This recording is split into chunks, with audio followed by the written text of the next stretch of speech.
तन, मन, आत्मा, इन तीनों के सही मेल से ही जिंदगी कामयाब होती है। इन तीनों में से एक भी अगर अपना संतुलन या बैलेंस खो दें तो नतीजा काफी खराब हो सकता है। ऐसे ही SBI multi asset allocation fund में भी 3 एसेट क्लासेस, इक्विटी, डेट और गोल्ड, और यहां भी इन तीनों का संतुलन उतना ही जरूरी है आपके पोर्टफोलियो के लिए। यही नहीं, इस फंड में तीनों ही एसेट क्लासेस को मीनिंगफुल एलोकेशन दिया जाएगा। एक true to label multi asset fund जो कहता है वो करता भी है। SBI multi asset allocation fund एक हाइब्रिड फंड है जो रूल्स बेस्ड फ्रेमवर्क को फॉलो करता है। इस फ्रेमवर्क का काम है उस एसेट क्लास को पहचानना जिसमें वॉलेटिलिटी सबसे कम हो, और फंड मैनेजर फिर उसी एसेट क्लास में अपना एलोकेशन बढ़ाते हैं, यानी खरीदी करते हैं। हाइब्रिड फंड्स का एक सिंपल रूल होता है, जब बाजार गिरे तो खरीदो और जब बाजार चढ़े तो बेचो और दूसरे एसेट क्लास में खरीदी बढ़ाओ। लेकिन ये जितना सिंपल लगता है सुनने में, उतना ही मुश्किल भी है। फंड मैनेजर्स 30 से 35 इंडिकेटर्स या संकेतक को स्टडी करते हैं। इन इंडिकेटर्स की रीडिंग भी फ्रेमवर्क में डाली जाती है और तब निकल के आता है asset allocation. SBI mutual fund उन फंड हाउसेस में से एक है जिसने अपना एसेट एलोकेशन फ्रेमवर्क खुद ही बनाया है, तो उस पे पूरा भरोसा भी है। क्योंकि इस स्कीम में 3 अलग अलग एसेट क्लासेस हैं, तो उनमें कोई कोरिलेशन भी नहीं है, यानी वो अपने अलग अलग डायरेक्शंस में चलते हैं। ऐसा शायद ही हो कि तीनों ही एक साथ ठप पड़ जाएं।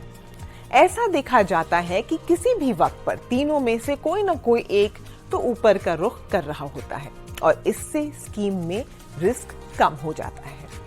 इस स्कीम के इक्विटी फंड मैनेजर हैं दिनेश बालाचंद्रन, जिन्होंने इक्विटी वाले हिस्से को रीओरिएंट किया है अपने सिग्नेचर एक्टिव मैनेजमेंट स्टाइल से, जिसका रुख हमेशा से वैल्यू फिलॉसफी का रहा है, यानी वो उन स्टॉक्स की तलाश में रहते हैं जो बाजार से कम दाम पर ट्रेड कर रहे हों और साथ ही जो आगे चल के ज्यादा बढ़त दिखा सकें।